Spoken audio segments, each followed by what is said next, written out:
Salut, on fait la vidéo du mardi. Aujourd'hui, on fait un petit brainstorm du marché des Magic. Donc, on va faire des généralités. Donc, je recadre un peu. Moi, je m'appelle Sébastien. Je fais du commerce de Magic en carte à l'unité quasiment uniquement sur la plateforme eBay. Donc, je vends partout dans le monde. Donc, c'est des envois qui sont physiques. Donc, ça veut dire que mes cartes, je les envoie par la poste. Si elles mettent un certain temps avant d'arriver à mes clients, parfois 2 semaines s'ils sont vraiment très loin et si la poste est un peu lente. Mais ce que je veux dire, c'est qu'on est un peu différé de l'instantanéité du numérique et du tout de suite. Donc ça veut dire qu'il y a un petit peu de temps et les clients réfléchissent un petit peu à ce qu'ils achètent, à ce qu'ils ont besoin et ils ont parfois des listes, enfin bref, tout un genre de choses comme ça. Et ça introduit la première chose qui est la temporalité. Donc c'est le premier point. Quand j'achète des cartes, je mets un temps mental dans le sens où j'achète des cartes et je vais essayer de les vendre dans un temps qui est assez court. Mais ce temps court est quand même déjà à moyen terme dans le sens où j'espère pouvoir vendre mes cartes dans moins de 3 ans. Évidemment, il y a d'autres aspects qui rentrent en compte. Et parfois, j'achète une carte et je la vends, je sais pas, une semaine après l'avoir mis en vente. Et donc je me dis qu'il y a un marché. Enfin bref, il y a beaucoup de choses qui peuvent arriver euh, dans la vente de cartes et sur le temps. Mais l'idée de base, c'est de dire que une transaction se fait sur des années. Et c'est aussi des opportunités d'achat qui peuvent se présenter. Ça veut dire qu'on peut se stocker pendant beaucoup de temps sur une carte si on pense qu'elle a un bon retour sur investissement et si on peut se sourcer à un prix qui est faible. Voilà, c'est la première chose. La deuxième mesure, c'est ce qu'on appelle la volatilité. Donc la volatilité, c'est l'écart de prix qu'il peut y avoir pour une même chose, je me cadre un peu, qu'il peut y avoir sur une même chose dans une période de temps. Et donc la volatilité, elle varie. Et ce qui est assez intéressant, c'est que sur ma plateforme, il y a aussi ce qu'on appelle une saisonnalité.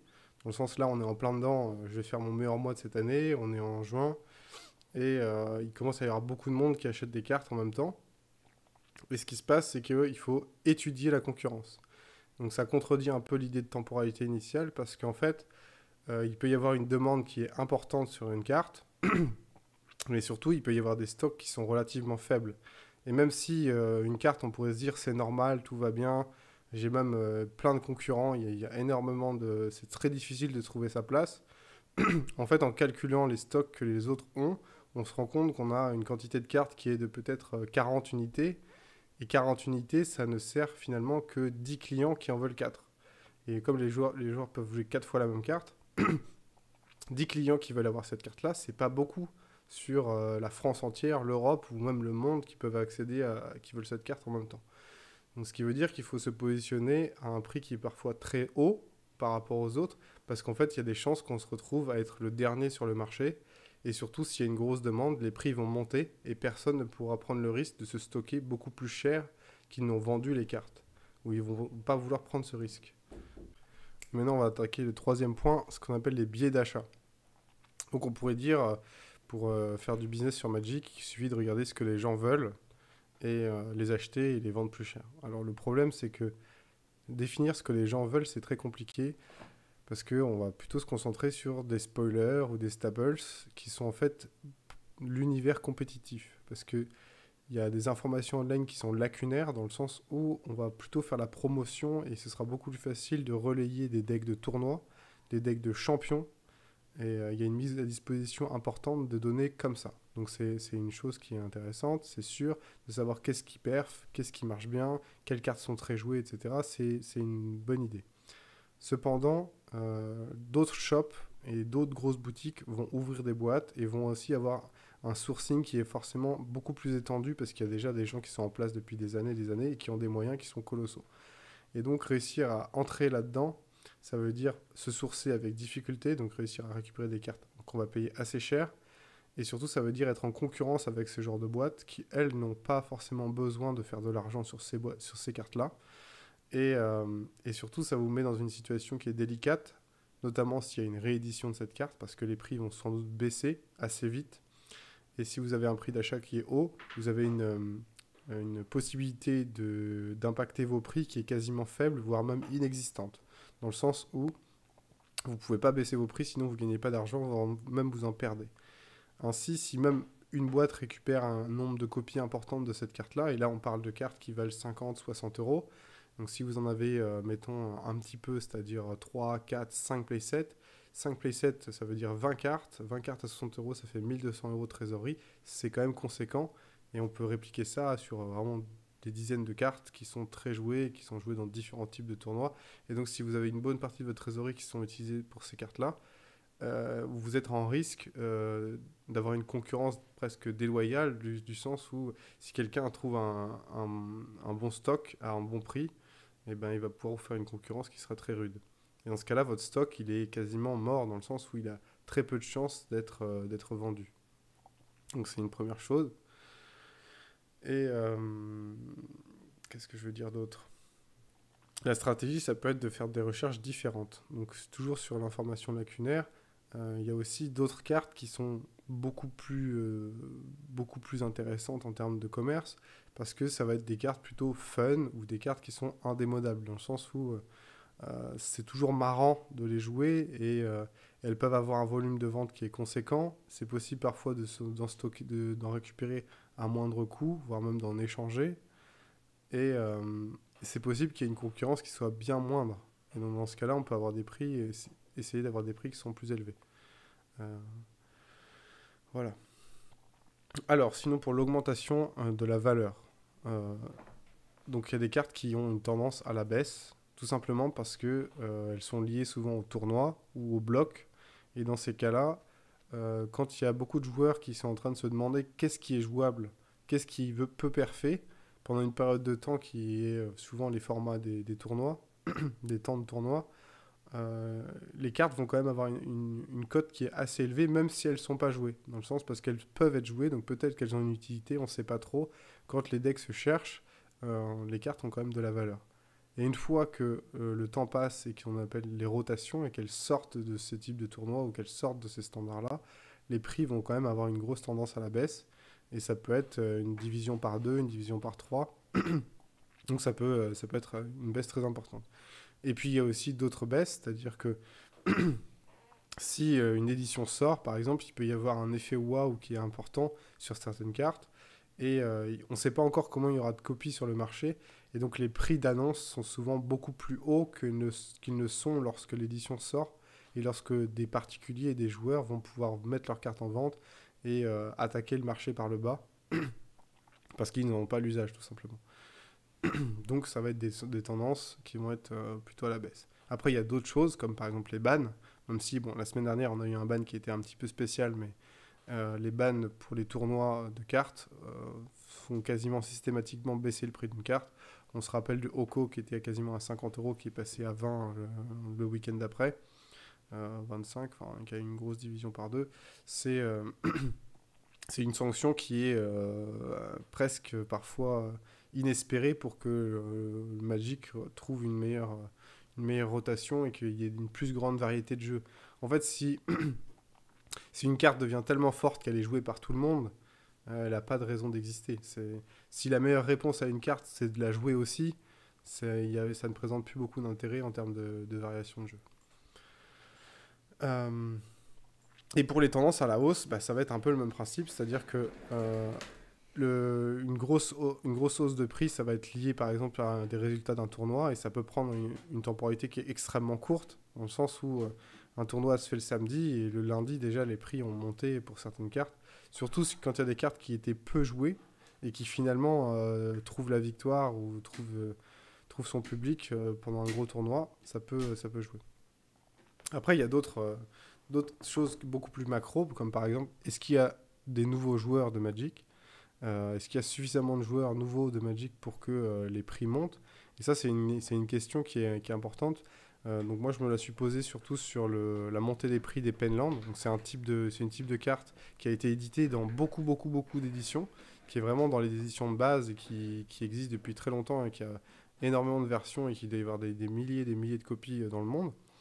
Et son prix a vraiment inexplicablement monté, donc ça a fait quasiment un x3 pour la majorité des cartes. Et ça a été encore réédité depuis, ça a continué de monter un petit peu. Et donc ça a une valeur. Et la question c'est, est-ce qu'il y a des nouveaux joueurs qui ont fait monter ce prix-là?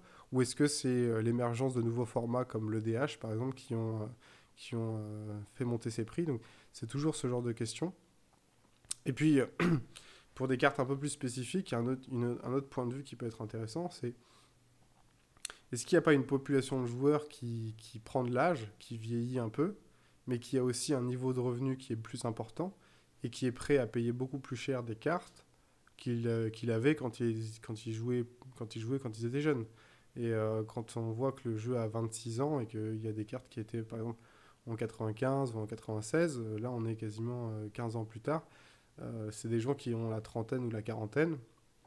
Et s'ils sont encore intéressés pour jouer aux cartes, ou s'ils veulent reprendre Magic, enfin tout un tas de choses, ils ont un niveau de revenu qui est beaucoup plus important et ils peuvent acheter des cartes bien plus chères qu'elles ne l'étaient avant. Certaines cartes prennent de la valeur en termes généraux, comme les cartes les plus anciennes, donc les premières éditions. Les cours continuent de monter, tout simplement parce qu'il y a très peu de copies. Et il suffit qu'il y ait quelques nouveaux joueurs ou quelques collectionneurs qui ont envie de les acquérir pour que les cartes prennent encore de la valeur. Il y a eu énormément de gaps sur, par exemple, l'édition bêta, du fait, par exemple, que les terrains sont jouables en tournoi et pas les alphas, du fait que même les communes les plus bas prix ont monté.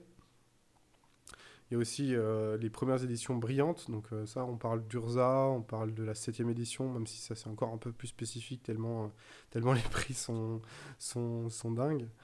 Et puis ensuite il y a les cartes qu'on appelle des cartes bankable, donc c'est ce qu'on appelle la réserve list, donc c'est des cartes qui ont une certaine... c'est le coup de cœur on va dire de Wizard of the Coast qui a dit ces cartes ne seront jamais rééditées. Donc ça veut dire que toutes les copies qu'il y a en circulation ne seront jamais, il n'y en aura jamais en plus. Et donc moi je suis quand même j'ai un petit doute quand même sur vraiment cette réserve liste là. Moi je pense qu'il faut faire attention à ça. Ça me regarde, mais après c'est quand même un pool de cartes qui est assez intéressant, qui est varié, et même si jamais il y a des réimpressions, je veux dire, même si soi-disant ce ne sera pas possible, mais si jamais il y a des réimpressions, l'édition fera que les cartes auront toujours de la valeur. Donc c'est quand même un secteur qui peut être pas mal. Mais acheter des cartes simplement parce qu'elles sont dans une liste, ça me paraît un petit peu con, on va dire. Et c'est d'ailleurs le point 4 bis qui est warning. Attention. Parce que tous ces secteurs là dont je viens de parler, c'est quand même des secteurs de niche de l'univers de Magic, que ce soit la réserve list, que ce soit des early foil, que ce soit de l'alpha ou de la bêta. Ça veut dire que c'est quand même des catégories de cartes qui sont peu liquides et ça peut devenir assez difficile de les écouler. Et, surtout quand on a beaucoup de cartes identiques dans un temps qui est relativement court, comme j'en ai parlé. Mais c'est vraiment important de penser que si on imagine investir là-dedans, ce qui est pourquoi pas, c'est une bonne chose de le faire, il faudra penser qu'on pourra sortir de cet investissement-là dans un temps qui sera aussi long. Donc c'est peu liquide, c'est pas des actions qu'on peut liquider tout de suite, c'est pas tout un tas d'autres choses, d'instruments financiers qu'on peut écouler, mais ça peut avoir des retours sur investissement qui sont supérieurs à ce qu'on pourrait avoir sur du produit scellé par exemple. Et tout ce genre de pratique, il faut quand même être déjà un petit peu éclairé pour pouvoir investir là-dedans. Mais ça va être très loin de ce que vous pouvez recevoir sur un livret A ou sur peut-être même un PEA si vous faites des bons coups. Et, mais il faut quand même bien différencier que l'investissement et le négoce, c'est pas de la spéculation. Donc je ne sais pas si ces termes-là vous parlent. Bref, donc voilà, donc tout ce que je viens de raconter, là on part sur le point 5 qui est un peu les compétences de vendeur. C'est des choses que j'ai acquises. Donc là j'en ai fait une toute petite ébauche et tout, mais je pourrais aller beaucoup plus dans le détail et expliquer beaucoup plus de choses. Mais c'est des actions et des compétences que j'ai acquis en étant dans le marché et en faisant tous les jours des pratiques et des ventes et des achats et en réfléchissant à ce que je pouvais acheter ou autre. Donc c'est pas du tout une idée de comment faire pour acheter dans Magic. C'est pas du tout ça l'idée. C'est l'idée plutôt de dire que c'est un socle de compétences qui peut être intéressant de rechercher et il faut faire attention parce que toujours pareil, les erreurs coûtent cher. Donc c'est un peu une présentation de comment je peux organiser un peu mon mindset sur comment je veux acheter des cartes. Mais Mais après, c'est aussi des erreurs et des essais-erreurs. Donc c'est le commerce et on peut apprendre beaucoup de leçons et parfois à moindre coût. Et le but, c'est toujours de tester le marché, de tester des choses et puis des fois ça marche. Donc puis voilà, la réponse est assez claire. Ça marche pas. Il faut essayer de comprendre pourquoi ça marche pas et sinon s'engouffrer quand ça marche, pas trop fort non plus et essayer de doser. Juste un rappel, le plus grand risque, c'est pas d'acheter ou de pas acheter une bonne carte. Le plus grand risque, c'est pas d'acheter ou de pas acheter une mauvaise carte. Le plus grand risque, c'est d'acheter trop. C'est tout. C'est le seul risque. Voilà. Sur ce, à mardi.